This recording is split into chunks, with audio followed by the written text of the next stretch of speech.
All right, today we're diving into an ancient project with a goal that feels incredibly modern, the attempt to create a complete, detailed map of the human mind.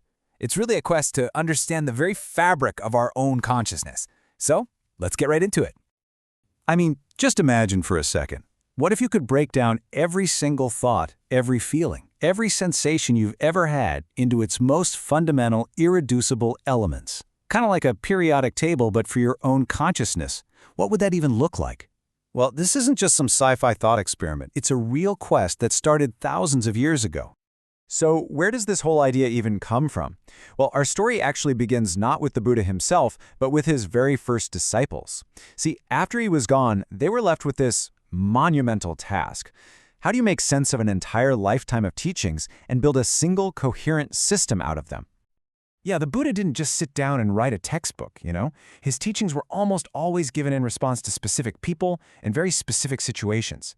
So his followers inherited this incredible, massive wealth of wisdom, but it was like being handed thousands of puzzle pieces with no picture on the box to guide you. They desperately needed a framework. And that project became known as the Abhidharma. And let me tell you, this was an incredibly ambitious undertaking. The goal wasn't just to organize what the Buddha said. It was to learn to see the world how he saw it, to literally map reality from the perspective of a fully enlightened mind. So you're facing this massive task. Where do you even begin? Well, they landed on this really powerful analogy. They decided they were going to become the chemists of consciousness and create that periodic table for the mind. Just think about it, right? A chemist looks at a wooden table and they don't just see wood. No way. They see carbon and hydrogen and oxygen, the fundamental elements that it's all made of. The Abhidharma project wanted to do the exact same thing for our entire experience of life, to peel back the surface layer of our perceptions to see what's really going on underneath. And they called these fundamental components dharmas. But here's the really cool twist.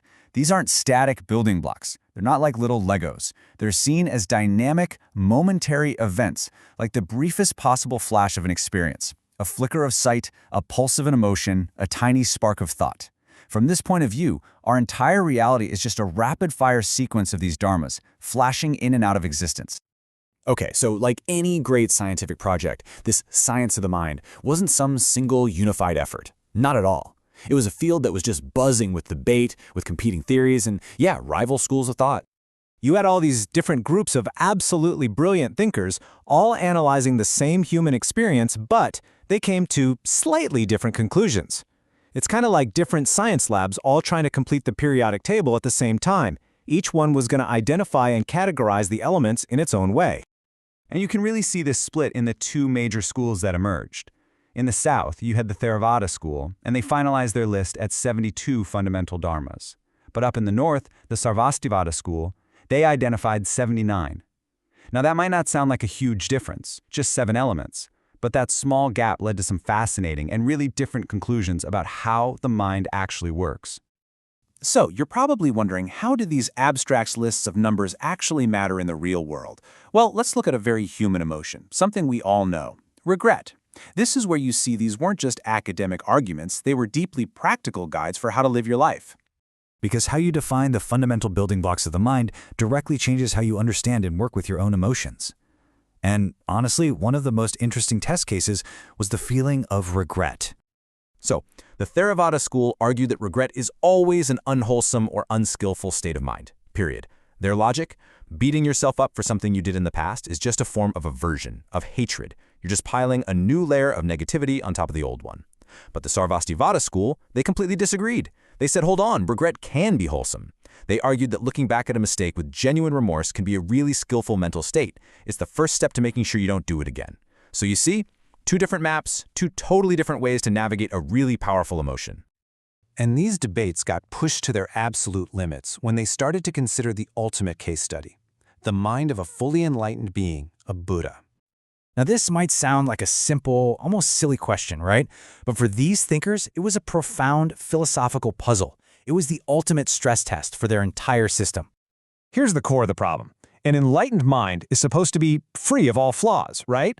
But a human body still needs to rest. So what gives? Well, the Sarvastivada school had a pretty easy answer. They just classified tiredness as a mental factor that could be neutral, not good, not bad, just is. But for the Theravada school, it was way trickier. In their system, sleepiness was defined as an inherently unwholesome mental state, a flaw, so a Buddha simply could not experience it. So how did they solve this paradox? Honestly, it's pretty brilliant. They made this incredibly elegant distinction. They argued that a Buddha doesn't experience the mental flaw of sleepiness or drowsiness. Instead, the body's need for rest is just a natural physical process, totally separate from the mind. It's like a lotus flower closing up at night. That's not a flaw, that's just its nature. It was a really smart way to keep their map consistent. And all this intricate analysis and debate, it brings us to the ultimate question. What is the real purpose of creating such a complex map of the mind in the first place? You know, there's a little story from Lewis Carroll that I think just hits the nail on the head here. It's all about the paradox of making maps. So in the story, these geographers get the idea to create the absolute perfect map, one that's on a scale of a mile to a mile. It's exactly the same size as the country it represents. But of course, a map that detailed isn't a useful map anymore, is it? You can't use it to navigate. The only thing you can do is just lay it over the country itself. And that is the crucial takeaway here. The Abhidharma is a map of the mind.